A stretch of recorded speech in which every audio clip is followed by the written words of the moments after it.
Salut,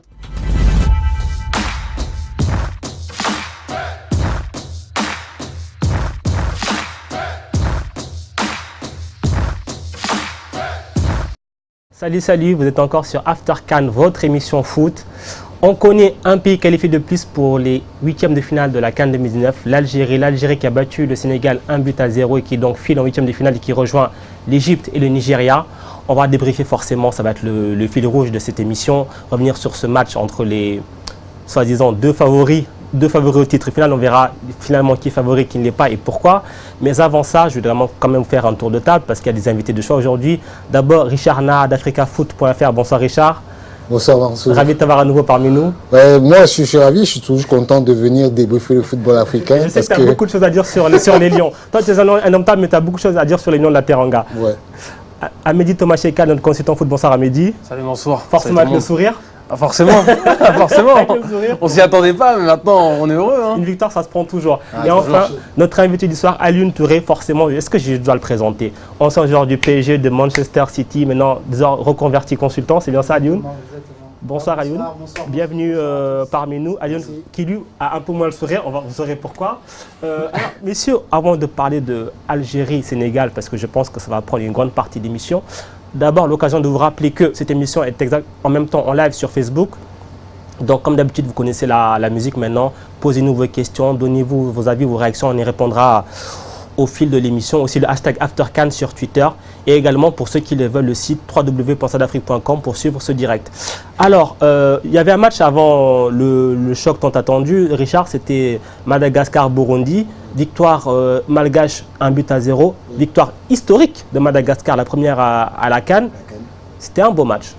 C'était un très beau match parce que j'ai vu, c'était le premier match de la journée et vraiment j'ai vu deux équipes qui se tenaient. Ouais. Et c'est juste sur un petit coup franc que tout s'est joué parce que moi je sentais dès le départ que ça allait se jouer à un coup de pied arrêté. C'est ça, voilà. Et même pendant que le Madagascar menait, le Burundi n'a pas démérité, elle a continué de jouer son jeu. C'est vrai que c'était un très beau match. Franchement, moi j'avais dit que le match, au vu des premières rencontres de ces deux équipes, je savais que c'est un match qui allait se jouer à très peu de choses et l'avenir m'a donné raison.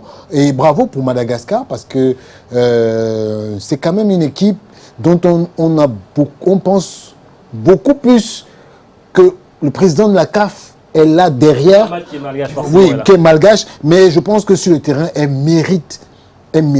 Et c'est pour dire aussi qu'elle n'a pas volé sa qualification. Ouais. Parce qu'elle était dans la poule du Sénégal et pour dire elle a tenu tête même au Sénégal à un moment donné. Ils ont fait mal nul à Madagascar et c'est vrai qu'au match retour, le Sénégal a battu. Mais on sent quand même, et ce qu'on ne dit pas, c'est qu'elle se passe d'un joueur comme Jérémy Morel.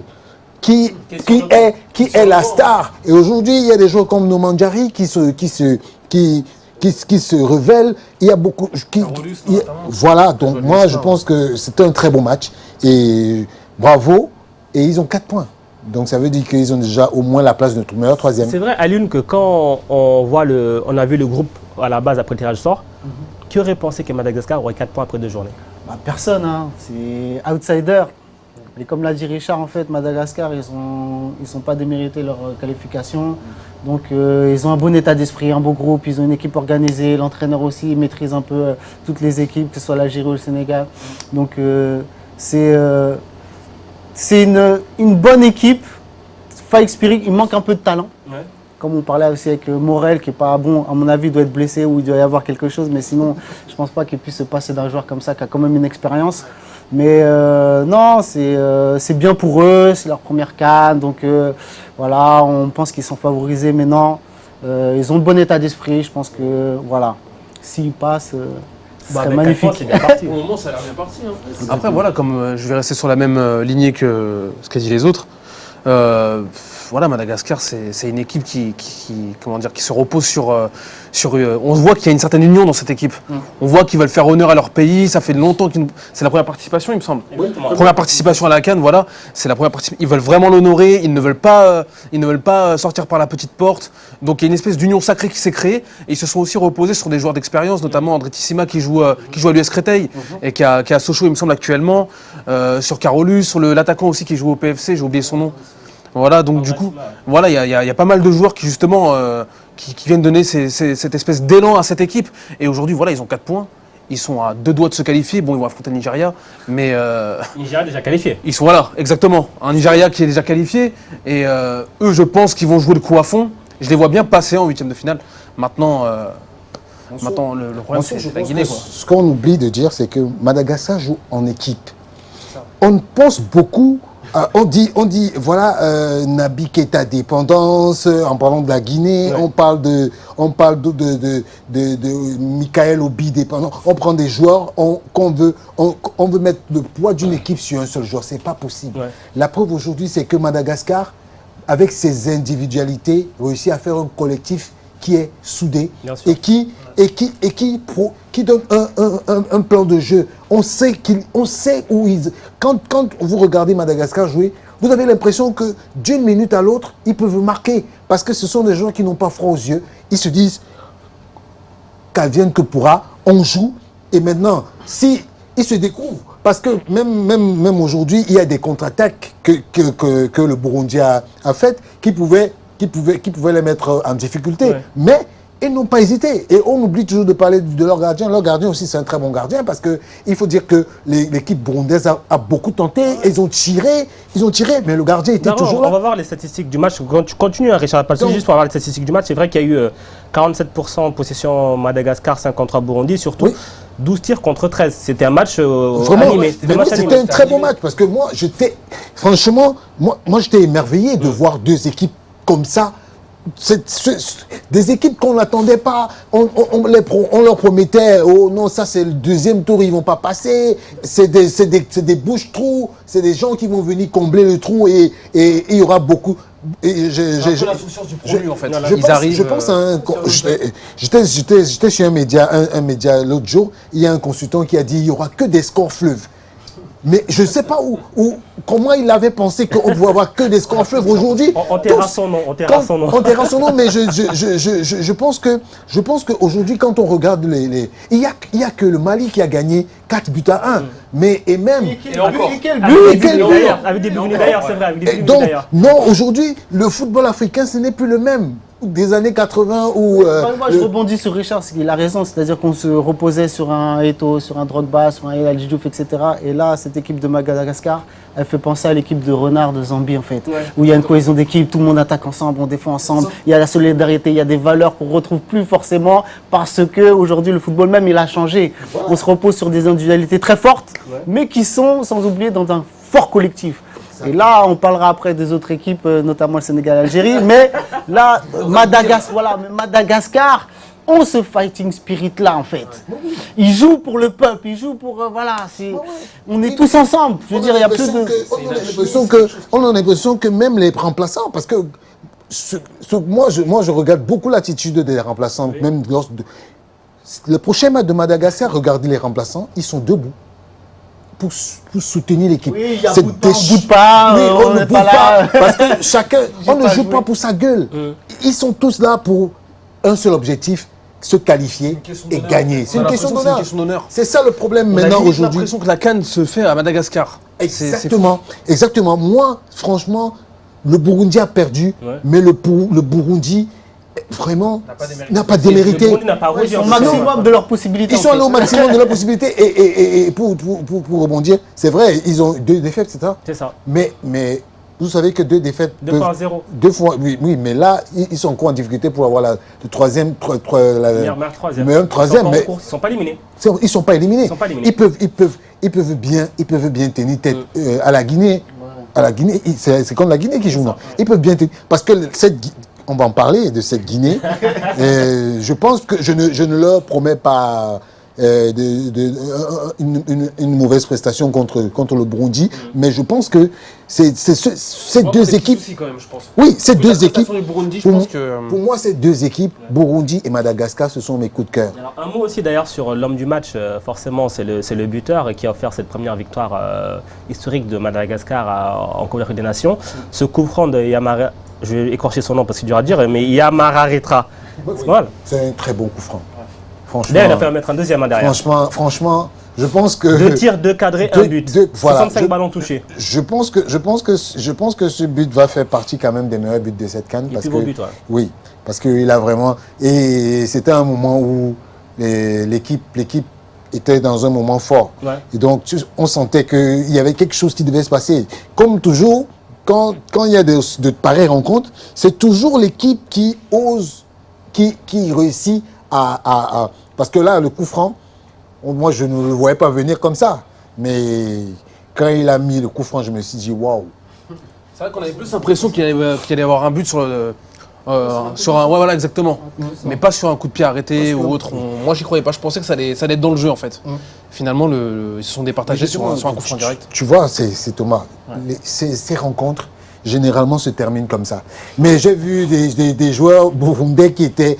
Parce que il est à ma classe 73e minute, je pense. Ça, ouais. La 73e minute, je pense qu'il partait. Tous les joueurs se disaient, bon, au pire, on joue un match nul, tranquille, et justement, dans ce genre... ça se dirigeait vers un match nul. Ça se dirigeait vers un match nul. Et même après le but, l'équipe du Burundi, elle n'a pas démé. Elle a toujours osé. Parlons un peu d'ailleurs du Burundi. C'est vrai que là, Alioune, après ce match, le Burundi donc, a 2 défaites, 1-0 après 2 journées. On a envie de se dire c'est cuit, mais c'est pas totalement cuit parce qu'il y a ces histoires de meilleur troisième. Et surtout dans le jeu, c'est pas si mauvais. Non, c'est pas si mauvais. Après, c'est que la première journée, généralement, on se teste. C'est-à-dire, on prend pas de risques, etc. La deuxième journée, on se lâche un peu plus.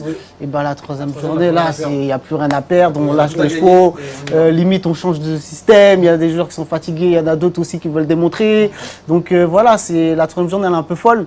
Mais le Burundi, pour moi, ils sont en place. C'est comme le Madagascar, ils sont là, ils sont à leur maximum. Là, on peut citer un joueur burundais qui est, à part Beranimo, qui est en Angleterre, qu'on connaît, qui était à West Bromwich. Mais sinon, on ne les connaît pas trop. Donc, ça veut dire que effet de surprise. Et puis, bon. Mais le fond est bon, c'est-à-dire qu'il y a une stratégie, il y a une organisation. Il y a des envies aussi. Voilà. Il ne faut pas les enterrer trop vite. Non. Mais je pense que si le Burundi, je ne souhaite pas qu'il gagne s'il gagne la Guinée 4-0, tu auras des problèmes. Ben, j'en ai déjà tellement que je sais, j'en ai tellement. Mais je pense que le Burundi doit aller chercher sa qualification. On a vu le Cameroun, les filles, elles sont qualifiées avec une victoire. Et puis, donc, les compétitions à 24, c'est toujours le meilleur troisième. Il faut toujours te dire, à ton dernier match, on ne sait jamais. Tu peux. Il y a d'autres équipes qui ont 0 point. Ouais, toi, Richard, en termes de talent brut, quand tu regardes la Guinée, comme tout à l'heure il a pu le dire à Lyon, en termes de talent brut, quand tu regardes la Guinée est mieux armée que le Burundi pour se qualifier. Maintenant, bien sûr, tu as l'élan, comme tu as pu le dire, tu as le système de jeu, on est d'accord sur ça. Mais derrière, tu as une équipe comme la Guinée qui a des individualités qui peuvent faire la différence sur une frappe, sur un coup de pied arrêté, sur n'importe quoi. Moi, je ne suis pas pessimiste, au contraire. Je pense que le Burundi peut faire quelque chose. Mais il suffit que la Guinée emploie un tout petit peu de son talent pour faire le break de 0, 1-0, tu comprends? Sur les individualités, s'ils arrivent à se faire mal, s'ils arrivent à se dépasser, là oui, là il n'y a pas de débat, il n'y a pas de débat en fait. D'un point de vue collectif, il a pas tort. Ce que tu dis, je suis content parce que tu le dis, mais tu as vu Guinée, Burundi, Nigeria. Nigeria, avec toutes ses individualités, elle a tenu tête, elle a souffert. C'est exactement comme ça que le Burundi doit jouer contre la Guinée, en se disant, il n'y a personne devant nous. Parce que si on vient se dire, ok, non, il y a Naby Keïta. Le premier match était différent. Le premier match, c'est une entame de Coupe d'Afrique, c'est la première journée. C'est ça. La dernière journée, les joueurs, ils vont se le match que le Burundi a fait est à l'image du match qu'il a fait contre le Nigeria. Ils n'ont pas. Et moi, je pense que la seule chose que je peux reprocher à cette équipe, c'est qu'elle n'ose pas beaucoup. Elle est plus. Elle arrive. La réaction aussi des fois par moment. Oui, Mansour. C'est ce qu'on peut se dire aussi. C'est ce qu'on peut se dire, mais sauf que rarement tu as vu des joueurs burundais arriver dans la surface. Ils ont toujours tendance, ils ont toujours le système de jeu comme à l'anglaise, où on hors de la surface, on tire, on tente. La plupart des ballons, ça manque de créativité, ça manque de créativité. ouais, parce que les 30 derniers mètres, les joueurs ont peur quand ils arrivent devant la surface. On dirait qu'ils jouent la tête baissée. Le talent doit intervenir et il n'y a que Berahino dans les 30 derniers mètres, dans les zones de vérité, il peut faire la différence en 1 contre 1, dans des bordées centrées. Mais il faut qu'il y croit. Parce que s'il ne croit pas en lui, ça ne va pas être possible. C'est une équipe en émergence aussi, qui émerge et peut-être que ça viendra dans les futures échéances. Là, dans l'immédiat, ils se sont bien rattrapés sur ce deuxième match en termes de jeu, bien sûr. Oui, mais sauf qu'ils ont perdu. Voilà, ils ont perdu exactement. Et là, le dernier match contre la Guinée, je pense que ça va être un gros match. Les Burundais vont vraiment vouloir terminer cette CAN sur une bonne note. Et pourquoi pas se qualifier encore, c'est pas terminé, comme tu as pu le dire Mansour tout à l'heure. Mais la Guinée, je pense que la Guinée déjà... La pression est sur la Guinée. Exactement. La Guinée, en plus, a déjà fait ses preuves en phase de poule avant de se qualifier ça tombe bien pour cette CAN. Ça tombe bien qu'Alion dise que la pression sur la Guinée, parce que c'est une des questions des téléspectateurs. D'ailleurs, l'occasion de vous rappeler que vous êtes sur le live Facebook en même temps, sur le site aussi www.sadafrique.com. Posez-nous vos questions, on y répond. D'ailleurs, l'une d'elles dit justement qu'il y aura le plus de pression entre la Guinée et le Burundi. C'est la Guinée. Le Burundi n'avait rien à gagner d'avance. Et ils n'ont rien à perdre aujourd'hui. Ouais. Qu'est-ce qu'ils vont faire? Ils vont déployer ce qu'ils savent faire, ce qu'ils ont essayé de faire face à Madagascar. La Guinée, c'est une équipe qui avant cette CAN, enchaîne de très bons matchs, faisait preuve voilà, on était sûr que cette équipe, dans les années futures, pouvait vraiment, mais elle peut toujours être une des meilleures équipes d'Afrique. Mais actuellement, elle se cherche, elle a perdu son élan qu'elle avait avant cette CAN. Maintenant, c'est le moment de redevenir ce qu'elle était avant cette CAN. Donc je pense que Paul Put et ses hommes vont essayer de se remobiliser et de faire quelque chose. Ils en ont les moyens. Ils ont des individualités qui peuvent vraiment tirer cette équipe vers le haut et la pression est sur leurs épaules. Parce que ce serait une très grosse désillusion, on va dire. Voilà, exactement. Moi, je pense que l'équipe de Guinée me fait aussi penser à la Côte d'Ivoire de la CAN 2017. Ils ont fait un recrutement des binationaux qui sont venus. Il y en a qui sont même pas guinéens, qui sont guinéens par la femme. Voilà, ils sont guinéens. Voilà. Moi, je pense qu'aujourd'hui, il faudrait que les fédérations pensent plus à la formation qu'à penser à aller chercher. Moi, c'est peut-être une petite confidence. Moi, j'ai rencontré le vice-président de la fédération guinéenne qui m'a dit non, c'est fort, t'as vu les gars qu'on a, c'est des joueurs qui jouent. Mais je lui ai dit, président, il faut savoir une chose, la CAN, c'est pas pour les enfants, c'est pour des gens qui ont du mental. Si vous avez amené des joueurs qui ne connaissent pas les... Pour rebondir par rapport à ce que disait la formation, il y a Antonio Soiré justement qui est avec Oroya, qui justement est en train de créer un gros centre de formation, une équipe compétitive. Et d'ailleurs, c'est vrai. Tu m'as parlé de ça, donc vraiment, la Guinée, ils sont sur ce chemin-là. Ils sont sur ce chemin-là, peut-être qu'ils veulent le faire. Et d'ailleurs, ils ont la fédération à ce projet. D'ailleurs, il y a eu un reportage qui était passé dans un des JT de la chaîne, une espèce de projet de Clairefontaine à la guinéenne. Il est déjà en place. Il est déjà en place. Mais maintenant... Mais ça prend du temps, la formation ça prend du temps. Je pense qu'on est aujourd'hui, ils sont dans la culture de l'immédiat et d'après. Mais parce que moi, la Guinée aujourd'hui, elle n'est pas cohérente. Paul Put, c'est un bon entraîneur. Il a fait ses preuves, il a l'expérience de la CAN. Mais sauf que les joueurs qu'il a sur la main ne connaissent pas la compétition. Et on parlait ici l'autre jour de l'équipe du Cameroun. 90% des joueurs qui ont joué l'autre jour ont déjà au moins 1 ou 2 CAN dans les jambes. Ils connaissent la compétition, ils connaissent l'esprit. L'équipe de Guinée, on a l'impression qu'elle se cherche. Malgré le fait que Nabi Keita soit là, ils ont très peu joué. Ils ont très peu joué ensemble. Et quand tu regardes les prestations de la Guinée en éliminatoire, tu te dis, oh non, mais cette équipe, elle a quand même de la gueule. Elle a quand même de la gueule. En fait, il faut du temps, mais dans le football, on n'a pas le temps. Parce que le résultat fait que... Tu sais qu'on n'a pas le temps. Mais sauf qu'on a des fédérations, on a la tête de nos fédérations, des bien-pensants et des bons-pensants qui pensent que, oui, ça allait chercher un binational qui va venir... Peut-être dans l'état d'esprit ou autre. Alors que... Il y en a un, Kaba, c'est un binational qui a été dans l'état d'esprit, justement, de la Guinée, qui a marqué des buts, etc. Mais ça, c'est l'esprit de Kaba, c'est l'ancien temps. Aujourd'hui, la Guinée souffre. Elle souffre. C'est vrai. Vous l'aurez compris, donc la Guinée a du souci à se faire. On va passer au deuxième match, celui qui nous a tenu en haleine, c'était le choc tant attendu. Beaucoup disaient la première fiche Moi, j'estime personnellement que l'affiche d'hier entre l'Égypte et la RDC en était une. On va dire peut-être le deuxième gros choc de cette phase de groupe, c'était Sénégal-Algérie, Algérie-Sénégal. Victoire de l'Algérie, 1-0. Comment est-ce qu'on pourrait, Richard, synthétiser rapidement ce match? Le match Sénégal-Algérie, c'est un match, mais pour moi, c'est un match niveau Champions League. Sincèrement, moi... Sur le papier Sur le papier. Il y a la rencontre qu'on a pu voir là. Non, c'est quoi? Le terrain, c'était Champions League, cela dit. La plus Oui, bien. Non, moi je suis d'accord avec Richard par rapport. Non, mais c'est vrai, par rapport au duel de coach, de star. d'accord, c'est un niveau Sur le ça, papier, voilà. oui, mais sur le papier, d'accord. Laissez-moi arriver, je suis d'accord. L'affiche est belle. Laissez-moi coucher, c'est un match niveau Champions League. D'accord. Mais les acteurs, au début, ils nous ont montré des choses. Puisque Les 20 premières minutes sont les bonnes. 20 premières minutes de cette rencontre, sincèrement, toutes les deux équipes étaient sur place, étaient en place. Chacun faisait son match. Mais quand vous regardez un joueur comme Sadio Mané, mentalement, il était gonflé à bloc. Il avait en tête la pression du peuple. Du peuple. Et voilà où on attend Sadio Mané, qu'il prenne en charge l'équipe. Mais quand tu prends en charge d'une équipe, tu ne dois pas jouer 5 minutes et puis tu t'arrêtes. Ouais. C'est ça. Et aujourd'hui, il a manqué un joueur comme Gana Gueye au milieu de terrain. Quoi qu'on dise, Gana Gueye a manqué à cette équipe.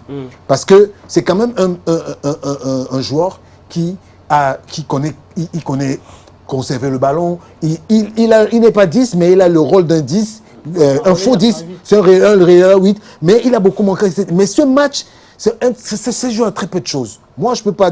Moi, s'il fallait donner une note à ce match, j'aurais donné une note de 7,5 sur 10. Je suis pas d'accord. Je suis pas d'accord. Désolé Richard, on n'est déjà pas d'accord. On n'est déjà pas d'accord pour le Cameroun, mais là je suis pas d'accord. Parce que moi, très honnêtement, j'ai été un peu déçu de cette rencontre. Déçu dans quel sens? C'était une rencontre très hachée. Ouais. Et on a eu l'impression en fait que c'était un combat de gladiateurs. On savait que les deux équipes savaient que techniquement ça se valait. Donc on a eu l'impression que les deux équipes, déjà les deux blocs défensifs sont restés très bas. Et on a laissé un espèce de gros champ de bataille au milieu de terrain. Et on a eu Guedjura, Fegouli et Benasser pour récupérer les ballons et pour essayer de rejouer directement dès que la balle était perdue. Et de l'autre côté, on a senti l'absence de Gana Gueye pour moi. Parce qu'on a vraiment vu que l'Algérie a vite pris l'ascendant au milieu de terrain. Et justement, ça a laissé la place à Ozelier et à Bounedjah surtout, qui a été un véritable poison, même s'il n'a pas marqué. Ils ont mis une énorme pression sur le bloc défensif sénégalais, qui justement a eu beaucoup de mal à se relancer. Et y compris même le gardien même, qui plusieurs fois a été contré par les attaquants algériens. Et justement, la clé du match était là-dedans. Et on a vu que les Algériens en voulaient beaucoup plus. Les Sénégalais ont peut-être été surpris par l'impact physique qu'a apporté l'Algérie. Et pour avoir vu l'Algérie de nombreuses années jouer, l'Algérie manquait beaucoup d'impact physique. Et là, pour moi, le joueur du match, c'est Adel Guedjura. Et pourtant, Dieu sait que lorsqu'il a été appelé avec l'équipe d'Algérie, j'étais le premier à être dans le doute. Mais là, pour le coup, c'est pas avec ce genre de joueur que ce genre de compétition comme la CAN se gagne, c'est-à-dire des joueurs pas forcément brillants, mais des joueurs besogneux. Besogneux, bon, c'est même pas trop le mot. Moi, je veux revenir sur le match en général. En fait, il y avait plusieurs matchs entre Belmadi, entre Aliou Cissé, entre Sadio Mané, Youssef Attal, oui, parce qu'ils sont sur le côté, Mahrez, et Keita Baldé, il y a pas mal de...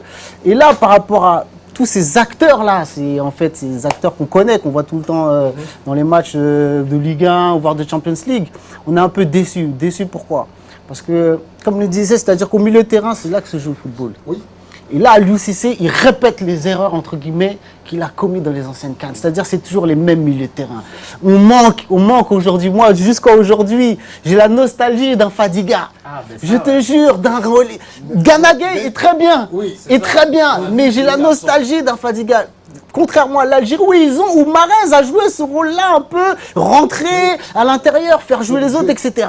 Et là, Bounedjah, l'attaquant, limite, c'est pas qu'il a bousculé Koulibaly, mais il joue au Qatar. Koulibaly, il joue à Naples, c'est le patron, c'est l'un des, voire même le meilleur défenseur en Europe. Bouger comme ça, et c'est là où, comme Richard le disait, au niveau mental, c'est-à-dire que le Sénégal, ils ont un problème, c'est ce niveau-là, dépassement de soi, en fait. Et c'est là que ça joue les gros matchs, ce sont des détails. Et le dépassement de soi, c'est collectif, là, ils les ont mangés. Bon, l'arbitrage, on ne va pas parler de l'arbitrage, mais c'était limite carton rouge, etc. Mais il est là, en fait, où le combat, c'est joué. Mentalement, vous avez vu à un moment donné quand ils sont venus tous sur l'arbitre, les Algériens sont venus tous sur l'arbitre comme ça, et l'arbitre il était là, sinon je mets les rouges. Mais il n'a pas dégainé les rouges, il n'a rien fait. Et là, le Sénégal n'a pas eu cette réaction. Sadio Mané, ok, c'est la star à Liverpool, etc. Et là, Diouf, il a dit, il a un peu taquiné tout ça. On sait, bon, il n'a pas joué le premier match, c'est pas trop dans le rythme, etc. Bon, il a voulu montrer première accélération, tac, je me suis devant. Mais après, moi, c'est plutôt dans le leadership et dans la réaction collective. Dans la réaction collective, il n'y a pas eu de réaction.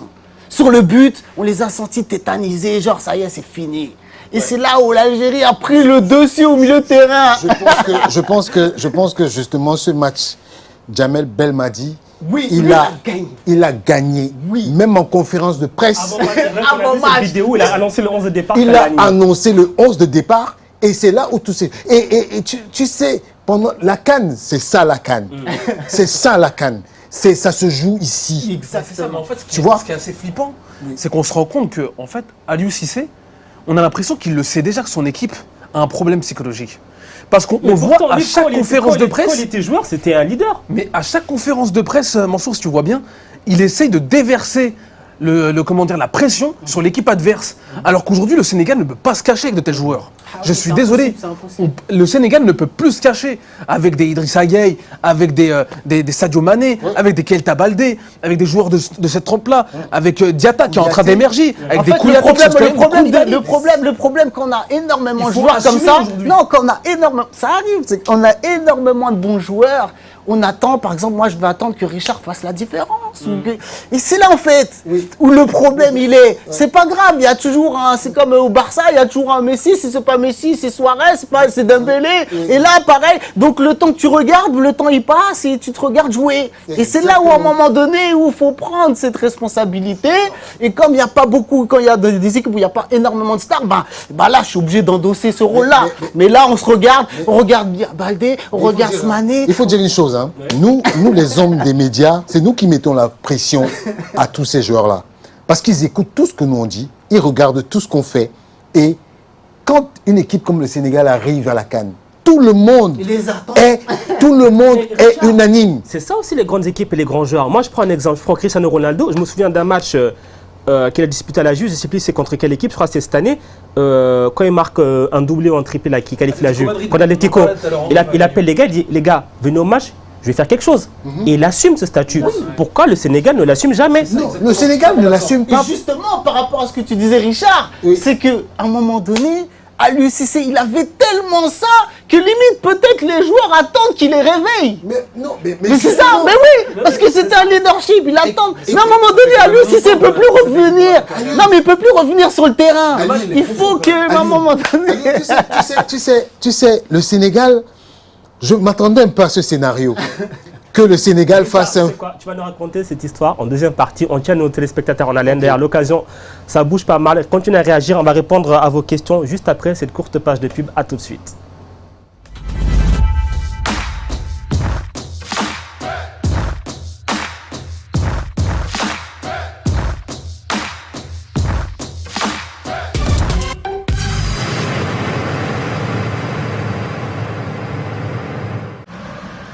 Vous savez que là dehors, en fait, ils sont des milliers à compter sur nous. On sait que c'est difficile. L'adversaire est coriace. Il faut rien lâcher. Surtout, ne vous laissez pas impressionner. Et on cherche les combinaisons. Soyez collectifs. Comme toujours. On est une bonne équipe. On est une belle équipe. Et moi, j'ai confiance en vous. C'est comme ça qu'on pourra battre le codystrophie. Et aider les enfants malades. Allez, c'est parti.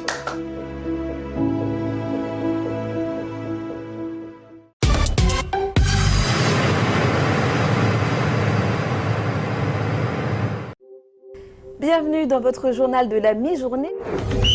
Bienvenue à toutes et à tous dans le grand journal des sports.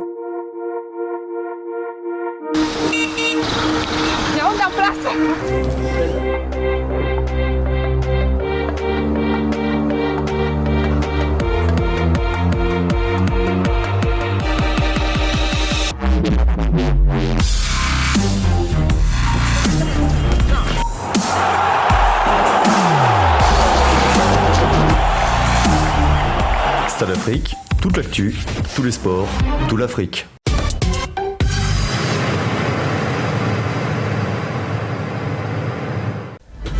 Salut à tous, vous connaissez After Stade. Pendant la CAN, rendez-vous dans After CAN, votre émission 100% foot, tous les soirs après le dernier match du jour, avec en plateau mes invités et mes chroniqueurs pour débattre sur des sujets enflammés. Au programme, beaucoup de bonne humeur et aussi de l'analyse et du décryptage. Mais aussi votre participation à vous, les téléspectateurs, sur les réseaux sociaux. Envoyez-nous vos questions, on y répondra en plateau. On compte sur vous dans After CAN, sur Stade Afrique et nulle part ailleurs.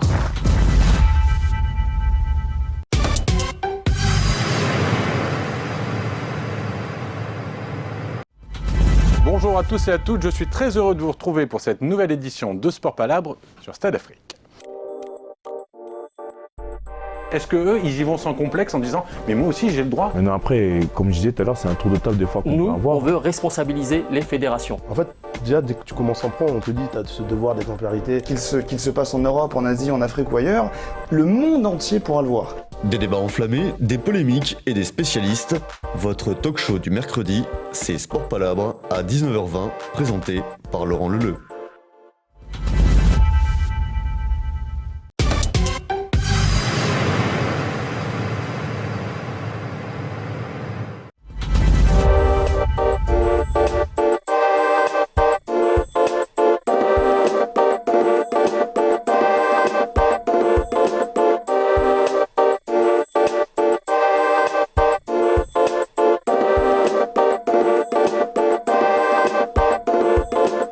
Retrouvez-moi tous les mardis à 19h40 dans Brakissa Rencontre pour découvrir une nouvelle personnalité du monde sportif.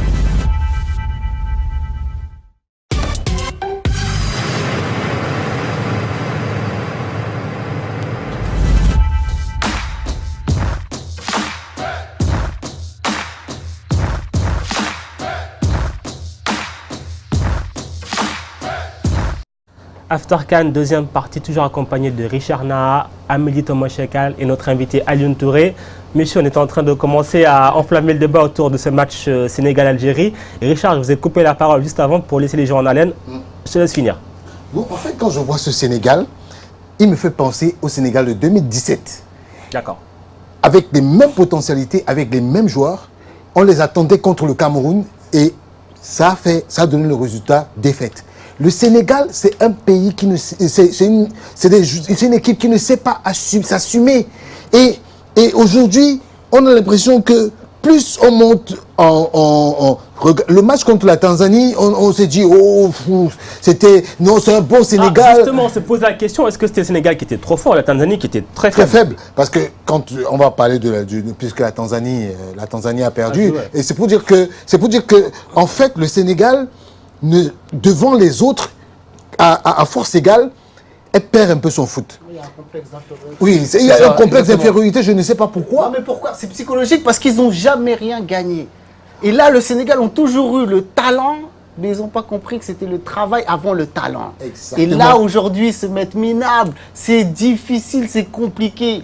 Parce que même à l'époque d'Elia Diouf, tous les joueurs ils jouaient déjà en Europe, ils jouaient tous en France.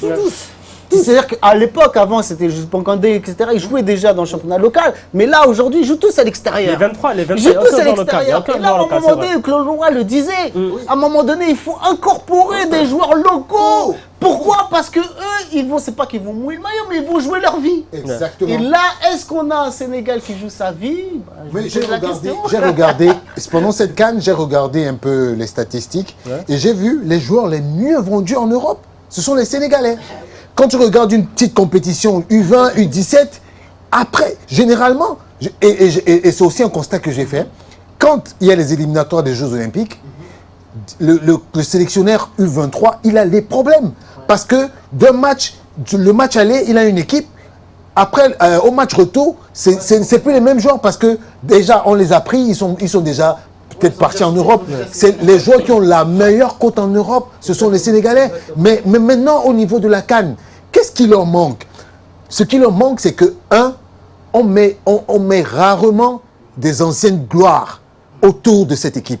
Moi, on peut tout dire d'El Hadji Diouf, mais El Hadji Diouf, c'est le seul gars qui peut rester et dire à un joueur comme Sadio Mané, Sadio, tu joues mal. Et pourtant, c'est le secret du Cameroun. Aujourd'hui, quand vous regardez l'équipe nationale du Cameroun, la majorité du staff, Salomon Ndébé, il est dans le staff. Et c'est ça, Parce qu'il faudrait qu'on mette autour de l'équipe nationale du Sénégal des anciennes gloires, des gens qui ont eu de vécu. Le problème de ça, en fait, c'est que les anciennes gloires, mais le problème, c'est que les anciennes gloires, elles n'ont pas gagné. Salomon Lembe, il a gagné. Les anciens champions du monde en France, 98, etc., c'était ça. Ils ont gagné. Et là, aujourd'hui, il y a des références. Et surtout, il n'y a pas encore les références. Il a gagné, mais je parle de Cannes. Non, mais El Hadji Diouf, n'a pas gagné. Le coach, ils ont des matchs références. Oui, mais ils ont des matchs références. Mais est-ce qu'il n'y a pas aussi des inimitiés entre le sélectionneur et ses anciennes gloires? Parce qu'on a vu beaucoup de, on a vu beaucoup d'anciennes gloires, notamment génération 2002, tacler Aliou Cissé. Oui. Est-ce que maintenant ils pourraient bosser ensemble? Ça va être compliqué aussi. Mais justement, voilà où il y a le problème, le bas blesse. Parce que c'est vos intérêts personnels qui priment au détriment de l'intérêt national. Parce que moi, je pense que il n'y a pas une personne qui a tempêté la fédération comme Roger Mila, mais malgré tout, il est toujours là. Ouais. Même si aujourd'hui, Samuel Eto'o, il a tempêté. Aujourd'hui, il est là. Et vous savez, c'est ça la culture. C'est comme ça qu'on acquiert. Et aujourd'hui, au Sénégal, si vous regardez bien ceux qui constituent les équipes nationales, il n'y a aucun... Moi, par exemple, je prends toujours l'exemple d'un monsieur comme Pape Fall. Pourquoi Pape Fall n'est pas autour de cette équipe? Un monsieur qui connaît le foot.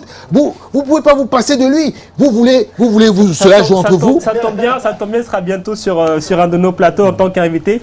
Il nous dira justement ce qu'il en pense. Ce qu'il en pense aussi, c'était Lassana Camara qui est actuellement au Caire. Il a suivi ce match. Il était au stade. Et il nous propose son débrief du match. Vous allez voir un petit peu ce qu'il en pense. Vous connaissez Lassana et sa verbe. On regarde ça et puis après on revient en plateau pour en débattre. Ce combat de coq entre l'Algérie et le Sénégal, les Algériens, les Fennecs d'Algérie se sont imposés 1-0 en but marqué par Oussouf Belaïli, l'attaquant de l'Espérance de Tunis. Les Algériens ont joué une belle prestation collective, bien maîtrisée. L'équipe ressemble à son entraîneur, Djamel Belmadi. La dernière fois que l'Algérie a gagné ces deux premiers matchs, c'était en 1990 à Alger, la dernière consécration de l'équipe algérienne. Côté sénégalais, c'est poussif, c'est néfaste. On a vu des intermittents de spectacle sur le terrain. Sadio Mané était en lion, en cage. On attendait l'attaquant de Liverpool, le meilleur joueur sénégalais, meilleur buteur de la première ligue. Il était tout simplement l'ombre de lui-même. Mbaye Niang, l'attaquant, le numéro 9 Mbaye Niang, l'ancien joueur du Milan AC, était tout simplement l'ombre de lui-même aussi sur le terrain en ratant tout. Keita Baldé, qui était le spectateur de lui-même. Bref, une équipe du Sénégal qui n'était pas là, qui était abonnée aux absents. Une équipe du Sénégal qui a tout simplement donné la partition la plus nulle depuis une éternité. Cette équipe du Sénégal doit se ressaisir contre le Kenya, le prochain match du Kenya. Le Kenya est en train de jouer tout à l'heure contre la Tanzanie. Le Kenya mène 2-1, donc ce qui donne le plus de piment au prochain match du Sénégal. Les Lions du Sénégal, donnés favoris par tous les observateurs du football africain, sont en train de trébucher. Vous l'avez vu, hein, la vie toujours tranchée de Lassana. Avant ça, on va répondre à une question de téléspectateur de désormais Olivier Capot-Golvin qui nous dit la chose suivante, et ça rejoint un peu ce que dit Lassana Camara. Le Sénégal peut-il vraiment prétendre à remporter cette CAN en jouant de la sorte? Non. Moi, je pense qu'un Sénégal dos au mur, parce qu'on les a trop attendus, ils peuvent vous créer la surprise. Parce qu'il faut qu'on soit dubitatif. C'est vrai, les matchs se suivent mais ne se ressemblent pas. Bien sûr, ouais. Moi, je pense qu'aujourd'hui, le Sénégal, on comptait trop sur eux, le peuple comptait trop sur eux, et ils peuvent créer la surprise. Je ne pense pas forcément que le Kenya puisse faire, peut vraiment inquiéter cette équipe si elle est sérieuse. On parle d'aller au-delà. Non. Avec une équipe du Sénégal comme celle-ci, tu es obligé de la placer comme une favori. Surtout au vu du jeu qu'elle peut proposer. Ouais. Mais là, aujourd'hui, tu te rends compte que ça fait maintenant un long moment qu'on voit que le Sénégal, lorsqu'elle joue contre une équipe qui est à peu près du même niveau, ou qui a quasiment la même notoriété, et ben elle a du mal. Elle n'arrive pas à produire son jeu. Et limite, elle est submergée. Là, on voit contre l'Algérie, c'est une Algérie qui est en reconstruction. Oui. Là, elle arrive à un stade où elle commence à être en confiance. Oui. D'accord. Mais ce n'est pas normal que le Sénégal, qui sort d'une Coupe du Monde aussi, c'est d'ailleurs raté. Thomas, mais atteigné par une fin des cartons jaunes. Je suis d'accord avec toi. Mais sauf que vu l'espoir qu'on a posé sur cette équipe, elle a déçu. Je pense que maintenant, légitime. Je pense que maintenant, plus personne n'aura les yeux sur elle, comme avec l'Algérie. Personne n'a... On ne peut pas changer comme ça David Alioune en un match, dire vous êtes ultra favori, vous êtes plus favori quand même. Non, en fait, ils n'ont pas assumé, comme tu disais, vraiment leur statut de favori. C'est ça, et ça date depuis longtemps, depuis des années. Oui. C'est psychologique. Est-ce que c'est ton cœur qui parle? Non, moi je suis supporter, que ce soit le Sénégal, que ce soit le Mali, je suis supporter. Et même le Sénégal, j'aime bien. J'ai même failli jouer avec l'équipe nationale en 2002, El Hadji Diouf. À l'époque, avec Pape Diouf, il m'avait appelé pour jouer avec le Sénégal. Mais peut-être, j'aurais été l'élément. Il avait dit dans Face Cam pour ceux qui suivent la chaîne. Mais moi, en fait, c'est-à-dire que c'est très important dans le football d'avoir cette culture de la gagne. Avant même les joueurs français, ils allaient en Italie pour avoir ça, cette culture-là. Et Sadio Mané, il l'a, puisqu'il est en Angleterre, il est champion. Mais il y a une pression extérieure du peuple, et il y a l'ombre aussi d'El Hadji Diouf, qu'on le veuille ou non, double ballon d'or africain qui est là. Il ne peut pas l'enlever. Et ça crée pour moi un blocage. Et pour moi, c'est une question de blocage. Parce que quand tu regardes Koulibaly, tu regardes Gana Gueye, tu regardes Mbanyang, tu regardes Keita Baldé, il est formé au Barça. Keita Baldé, si on regarde bien, il est formé à Barcelone. Donc ça veut dire qu'au niveau technique, tactique, ils sont prêts. Mais mentalement, là, j'avais une phrase du président qui disait « Oui, on enlève Teranga, mais juste les lions. » Mais il faut rajouter quelque chose derrière. Faut pas juste laisser les lions. Si on prend ça, le Bénin s'appelle les écureuils, ils ont fait un moment. Il a dit, il a Sana Camara en cage. Mais il faut rougir. À un moment donné, et la réaction, pour moi, on parlait de ça, Yannick Noah, là, c'est rien à voir, les Camerounais, mais Yannick Noah, il inculque ça. Il est même venu dans le football pour amener ça. Et ça, aujourd'hui, le Sénégal ne l'ont pas, malheureusement. J'ai l'impression qu'aujourd'hui, l'équipe du Sénégal est impuissante. Ça peut être, je peux avoir un ton grave là, mais honnêtement, ce n'est pas normal qu'avant chaque match, Aliou Cissé, comme j'ai dit tout à l'heure, déverse la pression sur les opposants. J'ai l'impression qu'il a conscience des failles de son équipe, mais qu'il n'arrive pas à les combler. Comme je l'ai dit, ça fait déjà un bon moment que le Sénégal n'arrive pas à assumer ce statut. On a l'impression que le maillot est trop lourd pour eux. Et ce n'est pas normal. Soit Aliou Cissé doit réadapter sa stratégie et leur faire prendre confiance en eux, ou soit le message ne passe plus, et dans ces cas-là, la fédération doit agir ou il doit y avoir des réajustements. Il y a une phrase intéressante d'Aliou Cissé, c'était juste en conférence de presse qui parlait des joueurs qu'il a dû remplacer, parce qu'on rappelle quand même qu'il y a eu 3 changements majeurs avec la blessure de Gueye, celle de Sané et aussi l'entrée en jeu de Mané pour ce match. Et justement, Aliou Cissé a indiqué qu'avec ces 3 nouveaux changements, ça a un petit peu affaibli son équipe. Et d'ailleurs, cette question de téléspectateur, où est-ce qu'elle est, de Mamour Dia qui nous dit votre avis justement vis-à-vis de ce déclat de Cissé, est-ce que cette défaite peut s'expliquer par l'absence des 3 titulaires qui remet en cause le niveau des remplaçants? Ça contribue, mais ça ne peut pas être une excuse.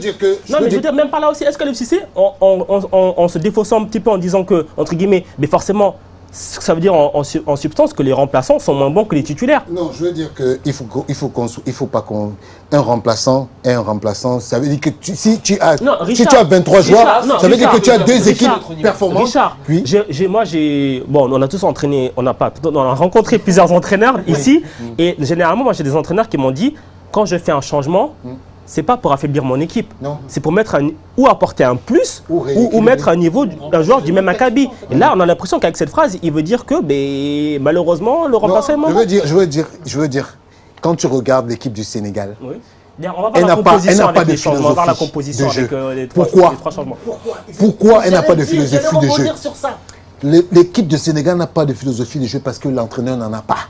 Ah, ça c'est dur. L'image Aliou Cissé, je parlais, il faut qu'on dise la vérité. Aliou Cissé, c'était un joueur qui se démerdait dans les côtés. Il courait comme il voulait parce qu'il était athlétique. C'est ce qu'il demande à son équipe. Ils n'ont pas de faux, ils jouaient. Mais quand Aliou Cissé, son système de jeu d'aujourd'hui, Djamel Belmadi, il a étudié cette équipe de fond en comble. Il savait très bien. C'est les 2 mêmes systèmes. Justement, c'est les 2 mêmes systèmes. Et jeu de transition, les 2. Exactement. Et il a même expliqué à la journaliste, s'il ne joue pas comme ça, il va jouer comme ça. Ouais. Parce que mentalement, Djamel Belmadi a étudié cette équipe. Oui, et ce n'est pas aujourd'hui que... Et quand tu regardes comment l'Algérie a joué avec le Sénégal aujourd'hui, tu sentais que le coach a fait des séances vidéo avec des joueurs. Ils lui ont dit, voilà, si ça se passe comme ça. Et quand tu regardes le Sénégal jouer, c'est comme si Aliou Cissé n'avait pas étudié l'équipe adverse.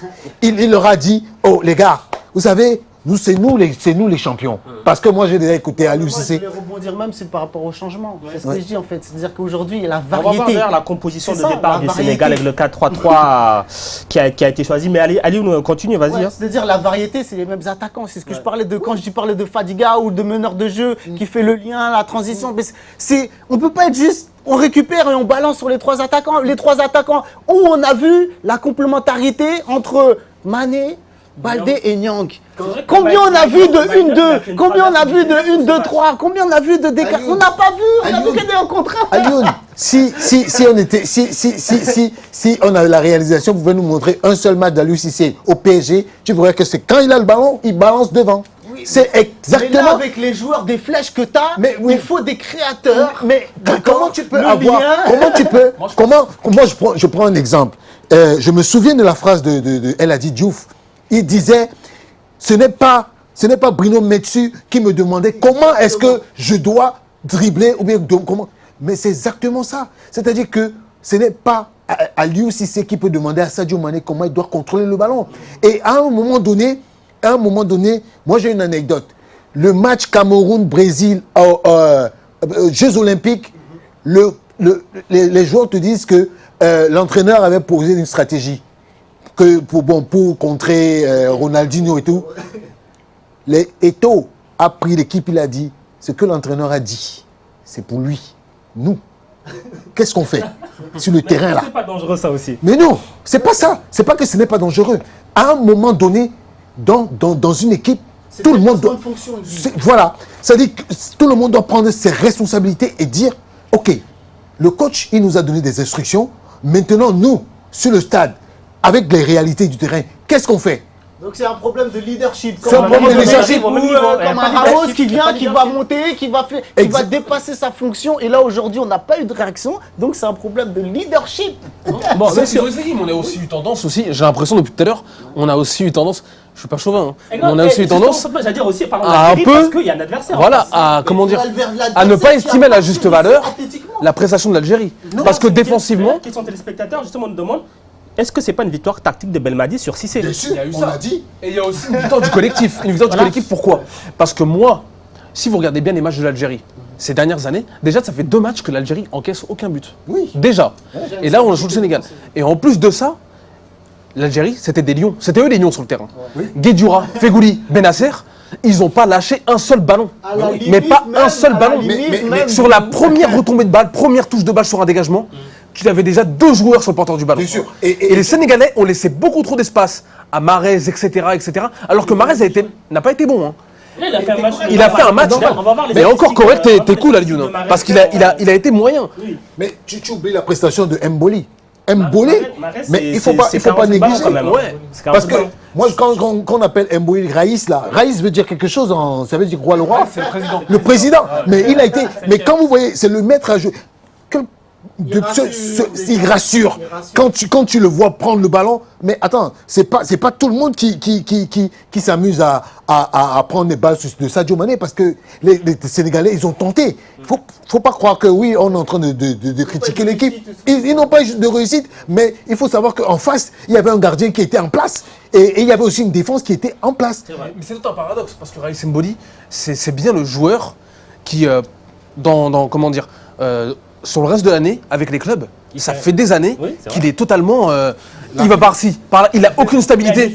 C'est un joueur qui n'a aucune stabilité durant toute sa carrière. Mais qui en équipe nationale. Mais en équipe nationale, il change. C'est le maillot aussi qui C'est ça, mais c'est complètement dingue. C'est le blanc-vert. Nouvelle question encore, téléspectateurs. On demande, avec cette victoire, est-ce que l'Algérie peut encore se cacher? Faut pas leur dire. L'Algérie, faut pas leur dire. Mais honnêtement. Non, mais avec l'entraîneur, ils ont de l'humilité. Moi, je respecte beaucoup. Voilà, Djamel Benna, il a ramené ça, cette humilité. très importante parce que c'est un ancien joueur quand même qui a joué dans des gros clubs, il a joué au Qatar, etc. Il est venu avec modestie, humilité et on le ressent sur le terrain. Tout le monde se bat sur les mêmes ballons. Non seulement il a ramené l'humilité, mais il a ramené aussi de l'exigence technique et tactique. Il avait déjà ramené ça. Est-ce que c'est pas ce qui manque au Sénégal, l'exigence? Voilà, c'est ce qui manque au Sénégal. Est-ce qu'il peut pas assumer derrière le fait qu'on puisse placer la barre haute? Par exemple, quand je parle d'exigence, je prends les coups de pied arrêtés. Vous avez vu sur ce match, je pense qu'on est tous arrivés à la même conclusion. Le Sénégal a des gabarits, tout ce qu'il faut, mais aucun coup de pied arrêté offensif n'est bon. C'est l'agressivité, elle est mentale. C'est-à-dire qu'avec même un Koulibaly, il y a des grands gaillards là. Il y a des grands gaillards. Mais à un moment donné, il faut... Non, mais tu sais, tu peux être gaillard et avoir un mental de... Tu vois, le truc c'est ça. Le potentiel est là, quoi. Non, le potentiel du Sénégal est indéniable. Cette équipe, moi je l'appelle l'équipe à 300 millions d'euros. C'est-à-dire que cette équipe réunie, vraiment, c'est tout ce qu'un entraîneur peut rêver. Voilà. Si tu donnes... Parce que moi, je parlais tout à l'heure de la philosophie de jeu de Aliou Cissé. Moi, Non, il est pragmatique. Oui. On va dire ça, il est pragmatique, c'est contre-attaque. Mais à un moment donné, ce que je disais à Mansour aussi, c'est-à-dire que même dans la CAN en général, il n'y a pas assez de possession. Quand là, aujourd'hui, on parle de possession, de garder la... Et là, c'est que des contre-attaques, des pertes de balles, parce qu'au niveau technique aussi, il est pas assez élevé. Donc, tu perds une balle au milieu, transition, ça va vite, parce que là, aujourd'hui... C'est la CAN, mais pour une fois, il y a des terrains qui permettent de s'exprimer. Voilà. Bien sûr, oui, pourtant, mais j'ai très peu vu aujourd'hui des buts sur contre. Très peu. Parce qu'il faut aussi dire que même les gardiens, c'est eux qui provoquent souvent les contres. Mais j'ai vu très peu de buts sur contre dans cette compétition. Et il faut aussi penser que moi, l'équipe du Sénégal, si elle ne se reprend pas, ça va être très très compliqué pour elle. Mais je pense qu'aujourd'hui, avec la prestation qu'elle a faite, on a un peu éteint la lumière sur elle. Parce que, et je pense que si elle ne se ressaisit pas vite, ça va être très compliqué. Et peut-être même le deuxième tour. Mais d'ailleurs, ça tombe bien, vous savez pourquoi? Parce qu'il y a maintenant une affiche qui aura beaucoup d'intérêt. C'est le fameux Sénégal-Kenya. On parlait un peu du Kenya. Le Kenya qui jouait contre la Tanzanie. Le Kenya qui était très mal embarqué. Un but encaissé au bout de 6 minutes. Mais le Kenya qui s'est imposé 3-2. Et là, ça change la donne. Bah oui. Mais là, moi, je pense que le Sénégal va quand même passer, je pense. Hein. Ça va être un match pour le Sénégal. Ils ont quand même le strict minimum. Dans le football, on ne sait jamais. C'est vrai, Aline. Non, mais c'est vrai. Il y a une équipe qui a avec la pression, l'autre mois. C'est vrai. Mais je pense quand même que le Sénégal a les armes pour l'emporter sans forcer. Par contre, là où ça risque d'être compliqué, c'est lorsqu'on va arriver en 8e de finale. Est-ce que le Sénégal va pouvoir affronter des équipes telles que le Ghana par exemple, des équipes comme le Cameroun, des équipes comme, je sais pas, des équipes qui en ont vraiment envie. Faut pas leur dire non plus qu'ils sont peut-être favoris. Hein. Et le Maroc par exemple, c'est des équipes qui en veulent. Et aujourd'hui, ce qui est vraiment criant, c'est de voir une équipe d'Algérie qui est en pleine reconstruction, qui arrive maintenant à se stabiliser, on a mis un peu le ciment là, mais derrière on a une équipe du Sénégal qui est sur une bonne continuité, une équipe qui a peur d'aller au contact, d'aller jouer comme des guerriers, alors que l'Algérie partait avec ses armes, partait avec cet état d'esprit. L'Algérie c'est culturel, quand je parle de culture, ça a toujours été, même avec Vaïd, mais toutes les équipes, ils ont toujours été présents au niveau athlétique. On l'a perdu pendant des années, l'Algérie l'a perdu. Cette culture de la gagne, on l'a perdu. Pourquoi? Parce qu'on avait des... L'Algérie de Ali Lozi, je n'étais pas comme ça. Mais je pense que Jamel Belmadi, il a beaucoup apporté. L'Algérie de Madjer, l'Algérie de... Toute la génération après Pré-Gourcuff. Toute la génération après Pré-Gourcuff, c'était impossible de voir cette équipe. Il n'y avait plus cette envie. Les joueurs venaient en sélection quasiment sûrs d'avoir leur place, comme Brahimi, comme Mahrez, etc. C'était politique. Mais on a eu une personne aujourd'hui comme Belmadi qui arrive, qui a posé ses conditions auprès de la fédération. Écoutez, moi je viens. Aujourd'hui, c'est un bateau qui est en train de chavirer. Je viens avec mes conditions, avec ma rigueur, d'accord? Tout ce qui est environnement, journalistes qui mettent la pression, qui disent pourquoi tu fais pas jouer un tel, qui ont un parti pris. J'en veux plus, d'accord? On a bien vu d'ailleurs comment Belmadi parle aux journalistes algériens. Il veut travailler dans sa bulle, il veut que personne n'y pénètre, et il veut qu'on rémunère les musiciens à la fin du bal.